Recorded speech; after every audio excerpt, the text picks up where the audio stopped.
Bonjour et bienvenue sur PowerPack.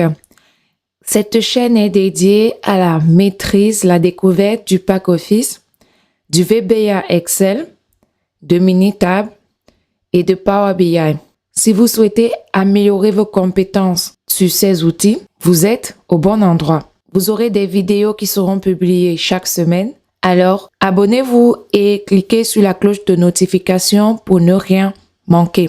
Dans cette vidéo, je vais aller encore un peu plus loin dans la découverte des onglets.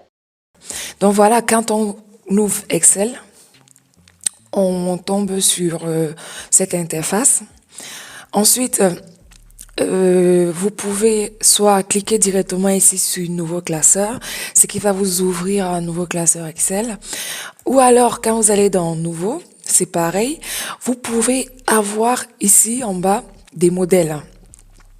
Pour ceux et celles qui sont vraiment très novices dans Excel, il suffit d'arriver ici et de choisir votre thème. Vous pourrez faire beaucoup de choses, vous pourrez récupérer des modèles et puis les transformer par rapport à ce que vous voulez.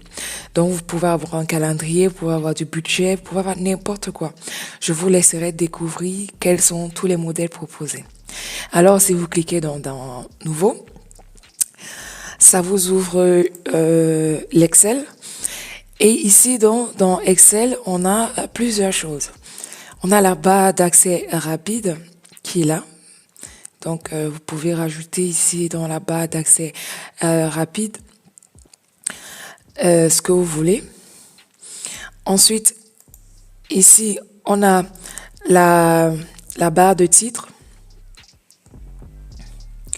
Ensuite, on a les en-têtes ici de colonnes. Ici, on a les lignes.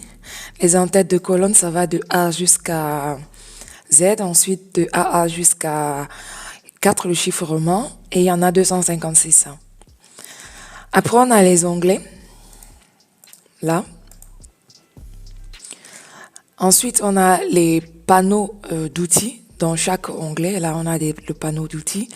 Dans l'onglet Données, on a ce panneau d'outils. On a l'autre panneau d'outils. Donc là, c'est le panneau pour filtrer, trier et filtrer. On a un autre panneau outils de données. On a un autre panneau prévision, ainsi de suite. Donc, par exemple, dans la mise en page, vous avez plusieurs autres panneaux. Donc là, on en a, et ici, et là.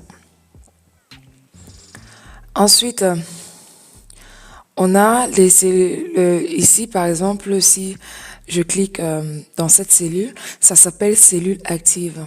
C'est généralement matérialisé par une bordure épaisse, vous pouvez voir. Par exemple, là, tout autour, les cellules ne sont pas actives. Mais ici, celle-ci a été activée. Ici, c'est la barre de formule. Et là, on a une liste déroulante de noms, ça affiche le nom, et vous pourrez, par la suite, vous verrez que vous pourrez ici changer le nom de la cellule.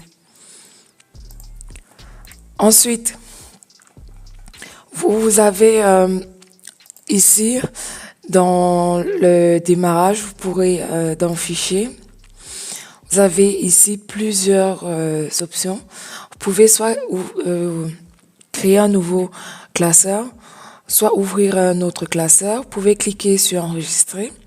Aussi, en faisant la touche CTRL-S, vous l'avez. Vous pouvez cliquer sur Enregistrer sous, par exemple, si vous voulez changer de nom. Ensuite, ici, vous pouvez imprimer votre document. Choisir l'imprimante et l'imprimer. Là, actuellement, on ne voit pas parce qu'on n'a pas choisi et sélectionné une zone d'impression. Comment choisir dans la zone d'impression? On revient sur notre feuille ici. Vous voyez, tout à l'heure, quand on est parti, il n'y avait pas cette ligne discontinue. Pour choisir ça, il y a deux façons de le faire.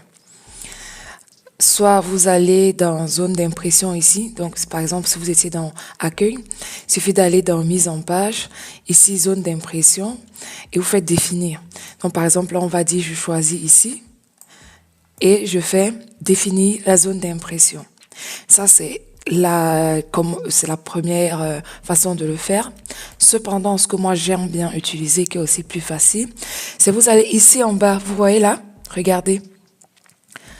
Vous allez choisir ce bouton qui est le bouton d'aperçu de saut de page.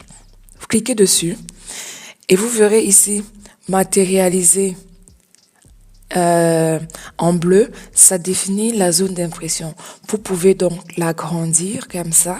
Si vous ouvrez par là, là il vous dit attention, vous venez d'ouvrir une nouvelle page par rapport à la configuration de la marge, des marges définies par Excel. Pareil pour la marge, il suffit d'aller ici, toujours dans l'onglet mise en page.